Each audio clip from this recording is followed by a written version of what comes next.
میری طبیعت میں جلد بازی ہے، بے قراری ہے، بے سکونی ہے۔ 5 لاکھ آدمی تو دوائی کھاتا ہے باقاعدہ، اور جو اس کے علاوہ نیند کی گولیاں کھا کے سوتے ہیں ان کا کوئی اعداد و شمار نہیں، اور رات کو بستر پہ لیٹنے کے بعد جن کو فجر کی اذان ہو جاتی ہے اور نیند نہیں آتی وہ بے شمار ہیں۔ ان مریضوں کو سب سے پہلے نفسیات کا ڈاکٹر یہ مشورہ دیتا ہے کہ تو اپنی سوچ صحیح کر، اچھا سوچا کر۔ جس معاشرے کی سوچیں اچھی ہوتی ہیں وہ معاشرہ صحت مند ہوتا ہے، اور جس معاشرے کی سوچیں اچھی نہیں ہوتی وہ معاشرہ صحت مند۔ قرآن مجید نے ہمیں حکم دیا کہ یا ایھا الذین آمنوا اجتنبوا کثیرا من الظن ان بعض الظن اثم۔ قرآن پاک فرماتا ہے اے ایمان والو، بہت سارے گمانوں سے بچو، بعض گمان بھی گناہ ہے، بعض تمہاری سوچیں بھی گناہ ہیں، اچھا سوچ۔ صحیح مسلم کے لفظ ہیں، نبی پاک علیہ السلام نے فرمایا بدگمانی سب سے بڑا جھوٹ ہے، سب سے بڑا۔ یار ضروری ہے کہ جو دو بندے وہاں چوک میں کھڑے ہیں وہ میرے خلاف ہی بات کر رہے ہیں، اور وہ جو دو میرے جاننے والے کھڑے ہیں وہ میرے خلاف ہی؟ او بھائی میں اتنا اہم نہیں، ان بیچاروں کو کوئی اور کام بھی ہو سکتا ہے، چھوڑ دیں آپ چھوڑیں کہ وہ سارے میرے ہی خلاف ہے۔ یعنی آپ نے کیا بنیاد کو سکتا، آپ کیا، ہر بندہ آپ کے خلاف۔ اور کئی میں ایسے لوگوں کو دیکھتا ہوں میری طرح کے واعظ و نصیحت کرنے والے لوگ، ان کے پاس جمعہ پڑھنے لوگ آتے ہیں 95% پیار کرنے والے ہوتے ہیں، اپنی طرح کے اچھے لوگوں کی بات نہیں کر، 5% مخالفت کرنے والے ہوتے ہیں۔ 5% تو ویسے بھی ہونے چاہیے، نظر نہیں لگتی، اور سارے ہی آپ سے پیار کریں گے تو کام چلے گا ہی نہیں۔ 5% تو مخالفت والے ویسے بھی میری نظر میں تو سارے لوگ اللہ رسول کو مان گئے کہ کفر ہے ابھی، تو جب سارے ان کو نہیں ابھی تک مانے تو مجھے آپ کو کیسے مان جائیں گے؟ یہ کیا فکر؟ اب ہم کیا کریں گے؟ 95% پیار کرنے والے ذہن میں نہیں، وہ جو 5% مخالفت والے ساری تکلیف انہیں پہ لگ جائے گا۔ خدا کے بندے ان کو چھوڑ ہی دے، ذہن میں ہی نہ لا، کو ضروری کہ انہیں کا تذکرہ کرنا ہے؟ تو 95 کی بات کر دو، تجھ سے مصطفیٰ کی محبت کی باتیں سننے آئے ہیں، چھوڑ ان کو، وہ کیا کہہ رہے ہیں، وہ کدھر جا رہے ہیں، اچھا سوچیں۔ اگر معاشرہ صحت مند کرنا ہے، اس کی اصلاح کرنی، سب سے پہلے سوچ سے دیکھیں نا۔ اللہ اکبر، اگر اماں نے بیٹے سے کہہ دیا نا کہ ذرا 5 منٹ کمرے میں آنا، میں نے بات کرنی ہے، بیگم صاحبہ کہتی ہے میرے خلاف میٹنگ ہونے لگی، تو آئی ہے جب اس کی عمر تھی 25 سال، تو اس سے پہلے یہ دونوں ماں بیٹا جب بیٹھتے تو تیرے خلاف میٹنگ کرتے تھے؟ جیب بیوقوفی ہے نا۔ اور بیوی اگر خامد کو اٹھا کے لے جائے بیچ لوگوں کے کہ ذرا بات سننا، قرآن کہتا ہے ہن لباس لکم وانتم لباس لہن، مرد عورت کا لباس ہے، عورت مرد۔ میاں بیوی کے درمیان جو راز ہے وہ انہی کا ہے، وہ کسی دوسرے کا حصہ اس میں کوئی شریک ہی نہیں ہے، سے تو لباس ہے۔ تو اگر بیوی اگر خامن کو کبھی اٹھا کے لے گئی نا تو اماں کہتی ہے باپ میرے خلاف ہی میٹنگ ہونی۔ بھائی یہ ایک دوسرے کا لباس ہے، ایک دوسرے کا پردہ ہے۔ ہم نے بدگمانیاں اتنی بڑھا لی، اتنی۔ میں ملک سے باہر تھا، جو آدمی باہر بیٹھا ہوتا ہے وہ فوٹو اور طرح کی دیکھ رہا ہوتا ہے، اور جو یہاں ہوتے ہیں ان کے سامنے تصویر اور طرح کی ہوتی ہے۔ کراچی میں بڑی بدامنی رہی ہے، تو کیا کراچی کے لوگ کراچی چھوڑ گئے تھے؟ بسیں نہ وہ لوگ بیچارے، چھوڑا تو نہیں انہوں نے۔ تو میں ان دنوں جب کبھی جایا کرتا تھا تو میں دوستوں سے کہتا تھا یار خبریں بڑی خوفناک ہیں، تو وہ کہتے تھے یار خبریں اور ہوتی ہیں، حقیقتیں اور ہوتی ہیں، ہم ٹھیک ہے کسی کونے میں ایسا ہو جاتا ہے لیکن ہم نے بسنا تو ہے نا۔ تو مجھے ایک صاحب کہنے لگے پاکستان کا بڑا برا حال ہے، میں نے کہا مثلا؟ کہنے لگے پیر سارے لٹیرے، اللہ ماشاء، مولوی سارے لڑانے والے، سیاستدان کھانے والے، عوام میں نفسا نفسی ہے۔ میں نے کہا آپ بیٹھے باہر، آپ پڑھتے ہیں موٹی موٹی اخبار، آپ ہمارے ملک میں آئیں، اگر آج بھی ہر جگہ نعتیں چل رہی ہیں اور ہر جگہ ذکر ہو رہا ہے، خانقاہیں آباد ہیں، سارے پیر جعلی ہوتے تو نعتیں جاری نہ ہوتی۔ یہ اچھے اچھے لوگ ابھی بھی موجود ہیں اور قیامت تک موجود رہیں گے۔ آپ کہتے ہیں علماء کر کچھ نہیں رہے، تو رمضان شریف میں مسجدیں تھوڑی ہوتی ہیں، حافظ زیادہ ہوتے ہیں کہ نہیں؟ تو مولوی تو کر کچھ نہیں رہا، تو یہ حافظ کون بنا رہا ہے؟ یہ کہاں سے پیدا ہو رہے ہیں بھائی؟ کوئی مسجد ایسی ہے جس میں جمعہ اس لیے نہ ہوتا ہو کہ خطیب کوئی نہیں ہے؟ کوئی ایسی مسجد جس میں نماز نہ ہوتی ہو کہ امام نہیں ملتا؟ مولوی تو کر کچھ نہیں رہے، تو یہ بندے کہاں سے پیدا ہو رہے؟ یہ لوگ کبھی ایسا ہو کہ جی میں مسئلہ پوچھنے گیا تھا تو مجھے مولوی کوئی نہیں ملا، بولے تو صحیح ہے، کبھی ایسا ہوا ہو؟ یا مولوی صاحب نے کہا ہو صبح 9 بجے آنا، ڈاکٹر تو یہی کہتا ہے نا، لیکن مولانا کو آپ یہ کہنے کی اجازت دیتے؟ کبھی ایسا ہوا ہے کہ مسئلہ پوچھنے گیا تھا پر مولوی نہیں ملا؟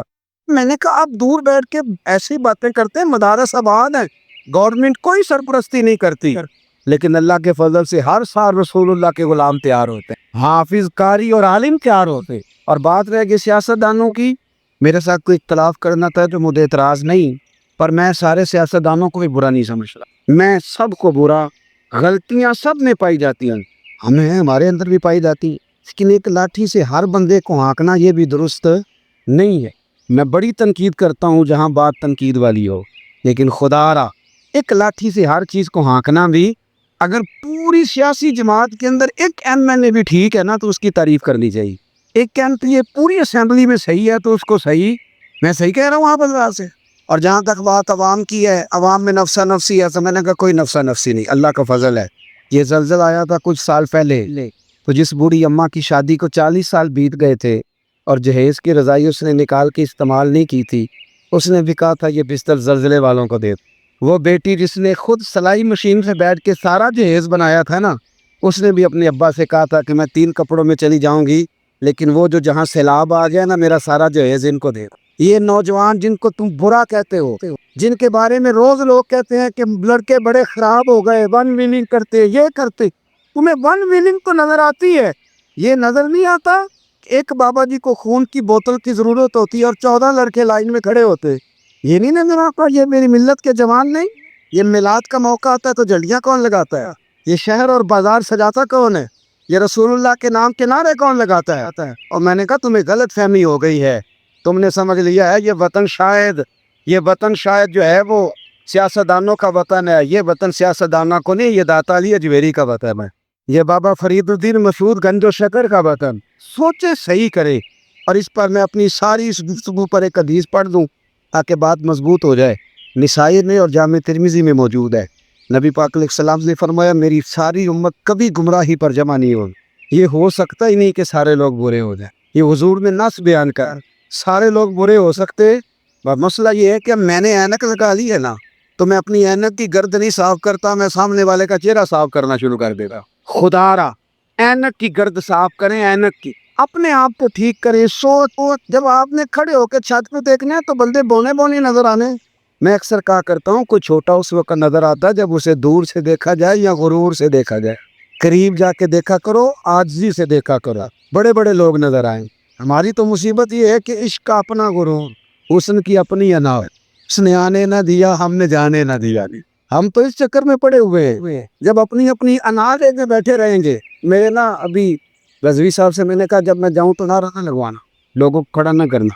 کہنے لگی کیوں؟ میں نے کہا اس لیے کہ وہ پہلے سے ہیں تو انہیں سزا ہے کہ جو بندہ ہے کھڑے ہو، لیکن نا ایک بندہ بیچارہ مغرب سے آیا ہوا ہے یا عشاء سے آیا ہوا ہے، جو بندہ آ رہا ہے اس کے میری طرح کے بندے اس کے دل میں امید ہے کہ کھڑے ہوں، امید تو پہلا ہونا سی نا۔ یہ کیا عجیب حرکت ہے، بزرگ لوگ بیٹھے ہوتے ہیں اور میری طرح کا بندہ ہے تو ان کو کھڑا کرو، اور عجیب و غریب سے دھکے لگتے۔ ہمارا دعویٰ تو فقیری کا ہے، تو فقیری میں تو انا ہوتی کوئی نہیں، اس میں تو جو ہٹو بچوں کی کہانی کوئی نہیں، اس میں تو لوگ حضرت خواجہ بایزید بستامی، حضرت خواجہ ان کو سب سے پہلے سلطان العارفین کہا گیا ہے، اور حضرت خواجہ بایزید نے ایک دفعہ دعویٰ کیا تھا، فرمایا میرا اصلی نام یاد کر لو رب تمہاری بخشش فرما دے گا۔ اتنا بڑا آدمی، ایک شخص ملنے آ گیا، اس نے پوچھا حضرت خواجہ پیر بایزید بستامی آپ ہیں؟ تو آپ فرمانے لگے 30 سال ہو گئے میں تلاش کر رہا ہوں، اگر حضرت خواجہ پیر تمہیں ملا تو میری بھی ملاقات کرا دے، 30 سال سے ڈھونڈ رہا ہوں۔ یہ کہہ کے آپ چلے گئے تو سوارا ایک بندے سے پوچھا کہ حضرت خواجہ پیر بایزید بستامی، تو کہنے لگا ابھی تو تم باتیں کر رہے تھے ان سے، کہ میں نے تو ان سے کہا ہے کہ آپ حضرت خواجہ پیر بایزید بستامی ہیں، تو وہ کہنے لگے میں 30 سال سے ڈھونڈ رہا ہوں۔ فرمانے لگے یہی تو وہ مانتے نہیں کہ میں حضرت خواجہ پیر ہوں، یہ تو وہ مانتے نہیں نا، تم نے کہنا تھا بایزید بستامی آپ ہیں، پھر وہ قبول کر لے۔ اتنا لمبا رٹا، اتنا بڑا مسئلہ، اتنی بڑی، چھوٹا لقب سے بھی کام چل جاتا ہے۔ اور یہ مولوی پیروں کی بات ہو رہی ہے تو آپ بڑے ہنس رہے ہیں، ویسے یہ ہے کہ ملک چودھری کا اشتہار پہ نام نہ لکھیں تو وہ بھی محفل میں کوئی نہیں آتا، ان ناراض ہوئے ہو تسی تھوڑے تھوڑے۔ ہاں، اور مسجد کی کمیٹی کے صدر کو اپلیکیشن نہ دیں تو وہ جلسہ بھی نہیں کرنے دیتے، وہ کہتے ہیں صدر میں ہوں، اور آپ نے مجھ سے پوچھا ان چیزوں سے باہر آئیں، صاف ستھری پاکیزہ سوچ، اچھی سوچ آپ کو اچھا رکھے گی، آپ کو جوان رکھے گی۔ دیکھیں نا میں یہاں تقریر کر رہا ہوں گاولہ کوٹ، اس وقت میں مظفر آباد میں نہیں کر رہا، پنڈی میں نہیں کر رہا، اور میرا یہ حق بنتا ہے کہ جو بندہ اس وقت صحیح العقیدہ آدمی مظفر آباد میں تقریر کر رہا ہے مجھے اس کی سپورٹ کرنی چاہیے، اس لیے کہ رب نے میری اوقات اتنی بنائی ہے کہ میں ایک وقت میں صرف ایک جگہ بیان کر سکتا، اور اللہ کی مخلوق بہت زیادہ ہے، لیکن اگر میں اس چکر میں پڑ جاؤں نا کہ کام صرف میں ہی کر رہا ہوں، پھر میں خرابی کروں، پھر میں دوسروں کی خدمات کا انکار کروں گا، پھر میں معاشرے کے اندر دقت پیدا کروں، پھر پھر گروپنگ ہو، پھر تنگ نظری جنم لے گی. آپ اپنی طبیعت کو ٹھنڈا کریں، مزاج کو اور یہ ہر جگہ ہو رہا ہے. علماء اور مشائخ کے چونکہ ہم ہائی لائٹ کر لیتے ہیں نا، آپ ڈاکٹر کے پاس چلے جائیں، ایک کو آپ جا کے دوائی دکھائیں پہلے والے کی تو کہے گا اس کو کیا پتہ ہے، چھوڑیں یہ تو تباہ کر، یہ تو آپ کا معدہ ہی خراب کر دے گی. ظاہر ہر جگہ فساد ہے. ہم ایک دوسرے کا وجود قبول کرتے کو تیار نہ ایسا کرے.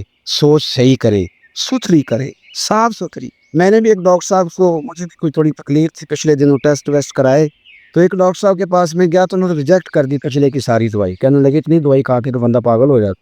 میں نے ان سے کہا کہ سب سے پہلے تو آپ اس ڈاکٹر کے خلاف میرے ساتھ چل کے مقدمہ کریں، اور پھر اس انسٹیٹیوٹ پر مقدمہ کریں جس نے اسے MBBS کی ڈگری جاری کر. اور پھر جتنے سالوں سے یہ دوائیاں لوگوں کو لکھ کے دے رہا ہے، پریکٹس کی عمر کو 25 سال ہو گئی، ان 25 سالوں میں جتنے مریضوں کا پیسہ اس نے کھایا اس کا آپ بھی حساب دیں گے، وہ بھی دے گا. کہنے لگے پیر صاحب آپ تو دور ہی نکل گئے. میں نے کہا کیا تماشا بنایا ہے، قوم کو تقسیم کر دیا ہے. یہ ہر بندہ جو ہے وہ آگے کہہ دیتا فلانا غلط ہے. ایسا کبھی ہوا ہے؟ خدا را دوسروں کا وجود مانا. پتہ ہے میرے مدینے والے معمور کی شان کیا ہے؟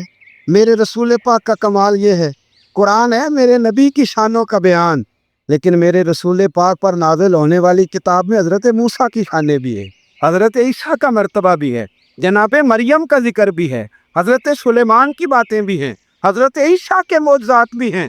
میرے رسول کریم نے فرمایا ہے کہ یاد رکھو شانوں والا وہ ہوتا ہے جو دوسروں کی شانیں بھی بیان کرے.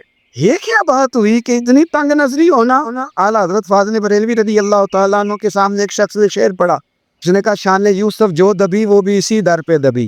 حضور کے در کی بات کہا ہے صلی اللہ علیہ. شان یوسف جو دبی یعنی حضرت یوسف کا حسن بھی اگر معاذ اللہ دبا تو یہاں آ کے دبا. اعلیٰ حضرت فرمانے لگے یہ تو کیا کہہ رہا ہے، میرے نبی کسی کو دبانے نہیں آئے. تو کہا حضرت کیا پڑھوں؟ فرمایا کہو کہ شان یوسف جو بڑی وہ بھی اسی در سے بڑی. شان یوسف جو بڑی وہ بھی، حضور پر سورہ یوسف نازل ہوئی ہے تو حضرت یوسف کا ذکر قیامت تک باقی رہے گا. تو شان یوسف جو بڑی وہ بھی، سوچ اچھی کرے، صاف ستھری. ہمارا بڑا عجیب مزاج ہے. ایک پیر صاحب کے مرید ہیں، پیر صاحب باشرہ ہیں، سنت کے مطابق داڑھی ہے، سر پہ پگڑی ہے، امامہ ہے، 5 نمازیں پڑھتے ہیں. میرے اور آپ کے لیے اتنا ہی کافی ہے، بہت کافی. اس کے اندر کیا ہے، وہ کھا کتنا گیا ہے، وہ لے کتنا گیا ہے، اور اس نے بنا کے لیا ہے، یہ حساب لینے کی ڈیوٹی اللہ کی ہے. نہ ہم نے دیا ہے نہ حساب ہمارے. سنت شریعت کا پابند ہے، اس سے زیادہ ہمارا تفتیش کرنا بنتا، لیکن ہم نے تو حد کر دی. ہم تو وہاں تک چلے گئے جہاں ہماری ذمہ داری تھی. خدا را سب سے پہلے سوچ. امام عبداللہ یافعی رحمۃ اللہ علیہ فرماتے قصہ ترا بغداد حضرت بشر یافعی سے محبت کرتا، اور صرف انسان نہیں جانور بھی ان کی قدر کر. وہ ننگے پاؤں چلتے تھے تو جانور بغداد کی گلیوں میں گوبر نہیں کرتے کہ رب کریم کا بندہ جا رہا ہے. اللہ کے ولیوں کی تو جانور بھی حیا کرا ہے. وہ گزرتے تھے نا جانور. بغداد کا ایک تاجر تھا. جب اللہ تعالیٰ کسی کو مال دیتا ہے نا تو بندہ سیانا بھی ذرا زیادہ ہو جاتا ہے. دوسرا اس کی سارا دن نہ مشورے دینے میں اس کا وقت گزرتا ہے. علماء کو ہی مشورے دیتا ہے. وہ کہتا ہے اس موضوع پہ جمعہ پڑھایا کرے، اس لیے کہ آج کل اس موضوع کی ضرورت ہے، کیونکہ 50,000 جو دیتا ہے مسجد میں سال کے بعد. تو میں کہتا ہوں اکثر کہ تیرے پاس پیسے نہ ہوتے تو پھر میں پوچھتا تجھ سے مشورہ کون لیتا ہے. اپنی حیثیت کا تعین کرو، کس چکر میں پڑ گئے ہو. سارا دن مشورے دیتے گزر جاتی. اللہ نے اپنے فضل سے نواز دیے، بس کرو، سب سے تو سیانا.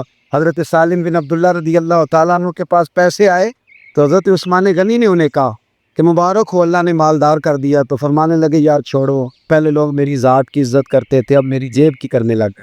اتنے ہی ٹھیک تھے جتنے ذات کی عزت کرتے. مجھے پتا تو تھا کہ میرے کمال کی وجہ سے. تو یہ بندے کے پاس پیسے آتے ہیں نا تو ناراض نہ ہونا آپ لوگ.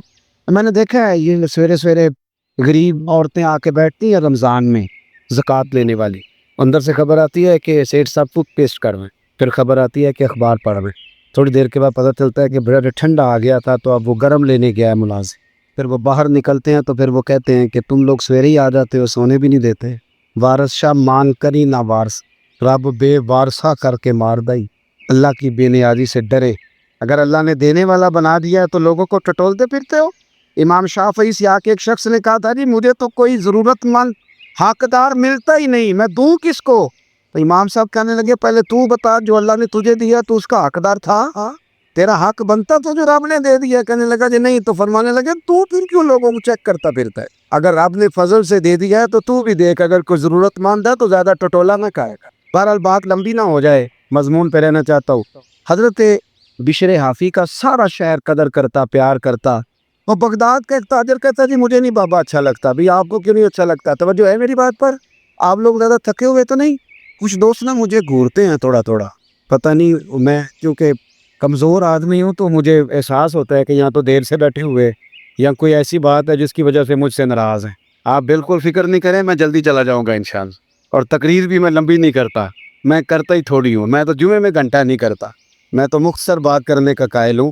تو تھوڑی آپ پریشان نہ ہوں, اور کوئی ایسی بات بھی نہیں کروں گا جس سے آپ محسوس کریں کہ کوئی معاملہ خراب ہو رہا ہے. اللہ تعالیٰ آپ کو بہترین صلہ عطا فرمائے.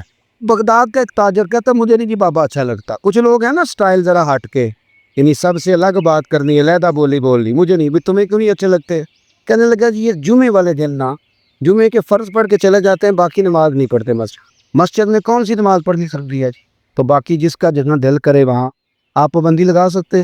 میرے ایک مدرسے کا طالب علم تھا, کچھ لوگ میرے پاس آئے, کہنے لگے پیر صاحب بچہ دے دیں نماز پڑھانے کے لیے. دے دیا. پھر شکایت آ گئی, کہنے لگے عصر کی پہلی 4 سنتیں نہیں پڑھتا اور عشاء کی پہلی 4 سنتیں نہیں پڑھتا. میں نے کہا واپس کر دو.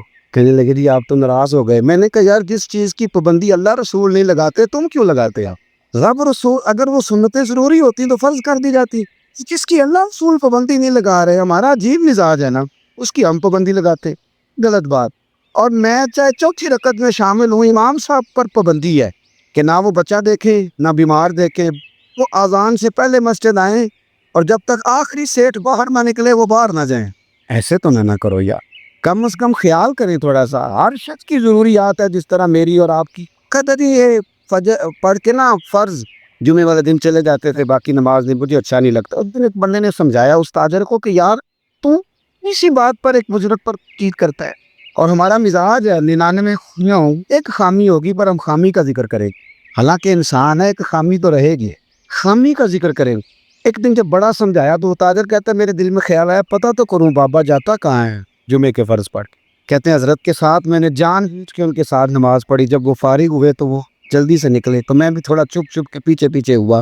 بغداد کی ایک دکان سے انہوں نے نان خریدے. میں نے پھر بدگمانی کی, میں نے کہا اوہو پیر صاحب کو بھوک نستایا تھا, اس لیے سنت بھی چھوڑ دی, نوافل بھی چھوڑ دی.